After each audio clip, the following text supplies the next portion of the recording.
በመንግስት ሚዲያዎች በኩል እጅ ሰጠ፣ ተደመሰሰ፣ ተማረከ እያሉ የሚያወሩት የፋኖ ብዛት በስርዓት ቢደመር ከአማራ ህዝብ ይበልጣል ተባለ። አማራ ክልል ውስጥ ፋኖ ሆኖ እየተዋጋ ያለው የአማራ ተወላጅ ብቻ እንጂ ሌላ ዜግነት ያለው አይደለም በማለት የአማራ ፋኖ የገለጸ ሲሆን የአማራ የህልውና ትግል በውሸት የፕሮፓጋንዳ ጫጫታ የሚሸበር አይደለም ብለዋል። የአማራ ህዝብ እንደ ህዝብ ዘሩ እንዲጠፋ በጀት ተበጅቶ ሰራዊት ሰልጥኖ ስምሪት ተሰጥቶ የታወጀውን የዘር ጭፍጨፋ እጁን አጣጥፎ በመቀመጥ የሚመለከትና ከገዳዩ ርህራሄ የሚጠብቅ አማራ የለም በማለት አክሎ ገልጿል። ይህ የተጀመረው የህልውና ትግል ለአማራ ህዝብ ቀይ መስመር ነው። በመሆኑም ይህን የህልውና ትግል ሎጂስቲክ በማቀበል መረጃና ማስረጃ በመስጠት አውደ ውጊያውን በመቀላቀል የትግሉን ደህንነት እንጠብቃለን ሲሉ የአማራ ፋኖ ኃይሎች ተናግረዋል። ቀጥለውም በአማራ ህዝብ ላይ ከጦርነቱ በፊትና በጦርነቱ ወቅት እየደረሰ ያለውን ጉዳት ስናነጻጽር ከጦርነቱ በፊት የነበረው ጉዳት እጅግ ዘግናኝና ወንጀል ተብሎ የሚጠቀሰው ሁሉ የተፈጸመ በመሆኑ ይህን የህልውና ትግል እስከ ነጻነት ድረስ አጥብቀን እናስቀጥለውና የምንጠብቀው ይሆናል በማለት አሳውቀዋል። በመንግስት ሚዲያዎች አማካኝነት የሚለቀቁት የውሸት ፕሮፓጋንዳ መነሻቸው ከስፍራው በማራቅ እውነት ለማስመሰል ይሞክራሉ። የግለሰብን ፎቶ ከፌስቡክ በማውረድ ከጎጃም ከሆነ ወደ ጎንደር፣ ሸዋና ወሎ ያሉ የመንግስት ሚዲያዎች ከጎጃም እጅ የሰጠው የፋኖ መሪ ይላሉ። ሌሎች አካባቢዎችንም በተመሳሳይ ያደርጋሉ። የፋኖ አደረጃጀት ሲጠነክር የፋኖን ስም ለማጥፋት ህዝብን ከፋኖ ለመነጠል አስከፊ ድርጊት ሲፈጸምና በወንጀሉም ሲታሰርና ሲቀጣ የነበረ ለጠላት የፋኖን ሚስጥር አሳልፎ ሲሰጥ የነበረ መፈርጠጡ ዛሬም አለ ነገም ይኖራል በማለት ገልጸዋል። የአማራ ህዝብ እንደ ህዝብ ከአማራነቱ ይልቅ ኢትዮጵያዊነቱን የሚያስቀድም ህዝብ ነበር። በዚህም የለም አማራ ነህ እየተባለ በልዩነት ስቃይና በደል ሲደርስበት ኑሯል። ሰሚ ጠፍቶ እንጂ ተናግረን ነበር። አትግደሉን፣ አታሳዱን፣ ማንነታችንን አታሳጡን ብለንም ይህ ህዝብ እንደ ህዝብ በደል የሚባለው ሁሉ ተፈጽሞበታል በማለት የአማራ ፋኖ መግለጫውን አትቷል። በመጨረሻም የአማራ ህዝብ እንደ ሌሎች ብሔሮች የራሱን ብሔር ጠርቶ አማራ ነኝ ካለ ነገሩን መጠቅለል እንደሚከብድ አስረግጠን ነግረናችሁ ነበር በማለት አውስተዋል። በተያያዘ መረጃ የአማራ ፋኖ የጦር መሳሪያ በሚሸጡ አባላቱ ዙሪያ መግለጫ አወጣ። በመግለጫውም አንዳንድ አባላት ከድርጅቱ አሰራር ውጪ ድርጅቱ ያስታጠቃቸውን የጦር መሳሪያ ሲሸጡ ሲለውጡ ይስተዋላል በማለት የገለጸ ሲሆን ይሁን እንጂ ለማሻሻል ነው በሚል መልካም ድርጅታዊ እሳቤ ለጉዳዩ ተገቢ ክትትልና ቁጥጥር ሳናደርግበት ቆይተናል በማለት አሳውቀዋል። ነገር ግን አንዳንድ የድርጅታችን አባላት ጥቁር ክላሽንኮቭን ጨምሮ በጀግኖች መስዋዕትነት የተገኙ የጦር መሳሪያዎችን ሲሸቅጡ በምትኩም በጥራታቸው ዝቅ ያሉ መሳሪያዎችን ሲይዙና በጀግኖች ደም ሲቀልዱ እያየን ነው በማለት መሳሪያቸውን ለግል ጥቅማቸው በማዋል ላይ ያሉትን አባላቱን አስጠንቅቀዋል። ስለሆነም ይህ ማስጠንቀቂያ ከተሰጠበት ቀን ጀምሮ ከድርጅታዊ እውቅና ውጪ የትኛውም አይነት መሳሪያ መሸጥና ማሻሻል ፍጹም የተከለከለ መሆኑን እናሳውቃለን ያለ ሲሆን በመጨረሻም የጊዜያዊ መንግስታችን አባላትና መላ ደጋፊዎቻችን በዚሁ አጋጣሚ መሳሪያ የሚሸጡ የሚለውጡ አባላትን በውስጥ መስመር በማጋለጥ ትግላችንን እንድታግዙ ጥሪያችንን እናስተላልፋለን በማለት የአማራ ፋኖ አሳውቋል። በወቅታዊ ጉዳይ ላይ እናት ፓርቲ ጋምቤላ አካባቢ ስለተፈጠረው ጉዳይ የአቋም መግለጫ ሰጠ። በጋምቤላ ክልል ከሰሞኑ በተፈጠረ ችግር ከፍተኛ የክልሉ ባለስልጣናትን ጨምሮ በርካታ ንጹሃን የግድያው ሰለባ ሆነዋል ብሏል እናት ፓርቲ። ችግሩ የዋለ ያደረ እንደተዳፈነ እሳት ውስጡን ሲጤስ የነበረ ብሎም ከጊዜው በእርቅና ንግግር ብሎም በህግ አግባብ መፈታት ባለመቻሉ እንደ ሰነፍረኛ ከሩቅ የመመለስ አባዜያችንን የመረቀዘ ፖለቲካዊና ኢኮኖሚያዊ ጥያቄ የተላበሰ ሆኖ እጆችንም ከውጭ ጭምር የጋበዘ አሳዛኝ ክስተት ነው ሲል ጨምሮ ገልጿል።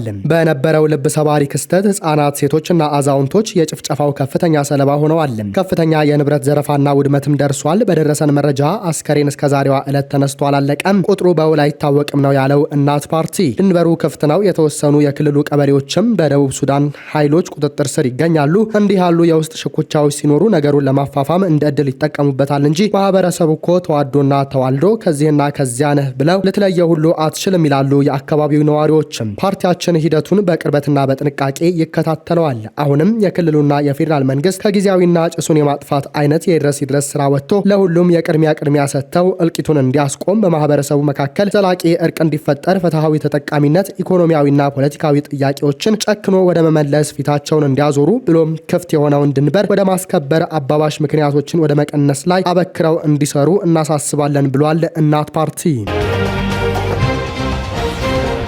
በምስራቅ ወለጋ ኪረም ወረዳ እየተባባሰ በመጣው የጸጥታ ችግር ነዋሪዎች እየተፈናቀሉ መሆኑ ተገለጸ። በኦሮሚያ ክልል ምስራቅ ወለጋ ዞን ኪረም ወረዳ ላለፉት 5 ወራት እየተባባሰ የመጣው የጸጥታ ችግር ነዋሪዎችን ለከፋ መፈናቀልና ሰብአዊ ቀውስ መዳረጉን ነዋሪዎች ገለጹ። ነዋሪዎቹ የፋኖ ታጣቂዎች በአካባቢው መንቀሳቀሳቸው ለጸጥታው ችግር መባባስ ምክንያት መሆኑን ገልጸዋል።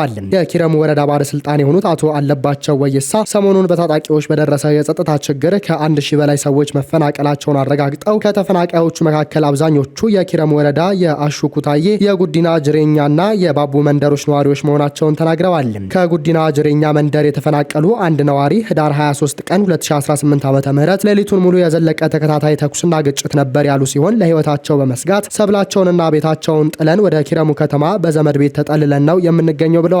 ነዋሪው አክለውም ብዙዎቹ ተፈናቃዮች ወደ ጫካ፣ ወደ አጎራባሽ መንደሮች እንዲሁም ወደ ኪረሙ ከተማ በመሰደድ ለከፍተኛ ችግር እየተጋለጡ መሆኑን ጠቁመዋል። ስሙ እንዳይጠቀስ የፈለገ የ12ኛ ክፍል ተማሪ በአካባቢው ባለው አለመረጋጋት ምክንያት ትምህርቱን አቋርጦ መፈናቀሉን ተናግሯል በማለት ያስነበበን አዲስ ስታንዳርድ ነው። ጠቅላይ ሚኒስትር አብይ አህመድ የሶማሊያ ፕሬዝዳንትን ሐሰን ሼክ መሐመድን ተቀብለው አነጋገሩ። የሶማሊያ ፌዴራል ሪፐብሊክ ፕሬዝዳንት ሐሰን ሼክ መሐመድ ለአንድ ቀን የሥራ ጉብኝት ተቀብለው ማነጋገራቸውን ጠቅላይ ሚኒስትር አብይ አህመድ አስታወቁ። ጠቅላይ ሚኒስትሩ በይፋዊ የፌስቡክ ገጻቸው ላይ ባሰፈሩት ጽሑፍ ባለፈው 1 ዓመት እየሰራንባቸው የቆየነውን የሁለትዮሽ ግንኙነት ውይይቶችን በመቀጠል ፍሬያማ ውይይት አድርገናል ሲሉ ገልጸዋል። በተጨማሪም ውይይቱ የወል የቅድሚያ ጉዳዮቻችንን ለመከወን ብሎም ለጠንካራ ግንኙነት፣ ቀጠናዊ መረጋጋትና ልማት ያለንን ቁርጠኝነት ድጋሜ ያጸና ነበር ብለዋል። ጠቅላይ ሚኒስትር አብይ ይህንን የገለጹት የሶማሊያ የውጭ ጉዳይና የዓለም አቀፉ ትብብር ሚኒስትር አብዲ ሰላም አብዲ አሊ በሶማሊያ የኢትዮጵያ አምባሳደር ሱሌማን ደደፎ ጋር በሞቃዲሾ ተገናኝተው መወያየታቸውን ተከትሎ ነው። ውይይቱ ያተኮረው በሁለቱ ሀገራት መካከል ያለውን ግንኙነትና ቀጠናዊ ትብብር ይበልጥ በማጠናከር ላይ መሆኑ ተገልጿል። በከፍተኛ ደረጃ በተካሄደው በዚህ ስብሰባ ላይ የሁለቱ ሀገራት ባለስልጣናት እንደ ንግድ፣ ኢንቨስትመንትና ኢኮኖሚያዊ ልማት ባሉ ዘርፎች ያላቸውን ስትራቴጂካዊ ትብብር ማሳደግ በሚቻልባቸው መንገዶች ላይ ተወያይተዋል።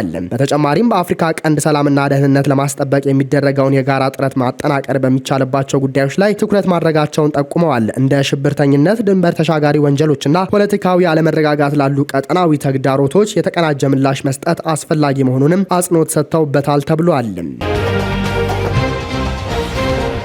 በአማራ ክልል በኢትዮጵያ መከላከያ ሰራዊትና የፋኖ ታጣቂዎች መካከል በሚከሰቱ ግጭቶች መፈናፈኛ ያጡ ሲቪሎች በመሃል ተጎጂዎች መሆናቸው ተዘገበ። ከጥቂት ወራት በፊት በአማራ ክልል ገጠራማ ስፍራ በነበረው ውጊያ ቆስለው አዲስ አበባ የታከሙ በለጠ መልኬ የተባሉ አርሶ አደርን ያነጋገረው የፈረንሳይ ዜና ወኪል ኤኤፍፒ አርሶ አደሩ በማን እንደተመቱ እንደማያውቁ ዘግበዋል። በአካባቢያቸው በነበረ ውጊያ መሃል በተባራሪ ጥይት የቆሰሉት አቶ በለጠ አዲስ አበባ ሕክምና ከተደረገላቸው በኋላ እግራቸው መንቀሳቀስ ባለመቻሉ ጡን ለዜና ወኪሉ ተናግረዋል። በሰቆቃ ተውጭ ያነባው እናም እግሬን ቆረጥኩት ማለታቸውን የጠቀሰው የዜና ወኪሉ በውጊያ መሃል መውጫ ያጡ ሲቪሎች ስለሚደርስባቸው እንግልት፣ ተጎጂዎችና ሌሎች ሲቪሎች ያሉበትን አስቸጋሪ ሁኔታ በማሳየት አቅርበዋል። የአማራ ክልል በፌዴራል ጦርና የዜና ወኪሉ የአማራ የራስ መከላከያ ሚሊሻዎች ሲል በገለጣቸው በፋኖ ታጣቂዎች መካከል ላለፉት 3 ዓመታት ግድም ግጭት እያስተናገደ መሆኑን ዘገባው ያመለክታል። አሁን ያለው ግጭት መነሻው እንደ ጎርጎሮሳውያን አቆጣጠር ከ2020 እስከ 2022 ነበረውና እንደ አፍሪካ ህብረት መግለጫ 600,000 ሰዎች የተገደሉበት የትግራይ ግጭት ጋር እንደሚያያዝ ነው የፈረንሳይ የዜና አውታር የጠቀሰው። ፋኖ ልክ የዜና ወኪሉ አማራ ክልል ውስጥ እንዳሉ በርካቶች ሲል እንደጠቀሳቸው ሁሉ ከተጎራባች የትግራይ ኃይላት ጋር የተዋጋው መንግስትን ከደገፈ በኋላ በጥቅምት ወር 2015 ዓ.ም ላይ በተደረሰው የሰላም ስምምነቱ እንደተከዳ ነው የሚሰማው ይላል። በጎርጎሮሳውያኑ 2023 ሚያዝያ ወር ላይ ፌዴራል መንግስት ፋኖና የአማራ ክልል ኃይሎችን ትጥቅ ለማስፈታት መሞከሩም ግጭቱን እንዳቀጣጠለው ገልጿል። መንግስት በክልሉ የደነገገው የአስቸኳይ ጊዜ አዋጅም ጦርነቱን ማስቆም እንደተሳነውም አመልክቷል። የውጭ አገራት ኤምባሲዎች በውጊያውና በእገታው ስጋት የተነሳ ዜጎቻቸው እንዳይጓዙ በመከሩባቸው ቦታዎች ስለ ግጭቱ በቂ ይፋዊ መረጃ አለመኖሩንም የዜና ወኪሉ ጠቅሷል። ምንም እንኳን የሟቾች ቁጥር በይፋ ባይገለጽም እንደ ዜና አውታሩ ገለጻ ከፍተኛ ነው። በአማራ ክልል ከሟቾችና ከቁስለኞች ባሻገር ዓለም አቀፉ የህፃናት መርጃ ድርጅት ዩኒሴፍ እንደገመተው ከሆነ 4.5 ሚሊዮን ህፃናት ከትምህርት ገበታ ተለይተዋል። ድንበር የለሽ የሐኪሞች ቡድን ደግሞ 600,000 ሰዎች መፈናቀላቸውን መዘገቡን የዜና ወኪሉ ጠቅሷል። ሲቪሉ ህብረተሰብ ላይ የሚደርሰው ጉዳትና እንግልትም ሁለቱ ተቀናቃኝ ኃይሎች አንዳቸው ሌላኛቸውን ተጠያቂ እንደሚያደርጉ ዘገባው አክሎ ገልጿል። ውድ የአርቲኤም ቤተሰቦቻችን ለሰዓቱ የነበረን የመረጃ ጥቆማችን ይህንን ይመስላል። ሰብስክራይብ በማድረግ ቤተሰብ እንድትሆኑ እየጋበዝን ቸር ተመኘን።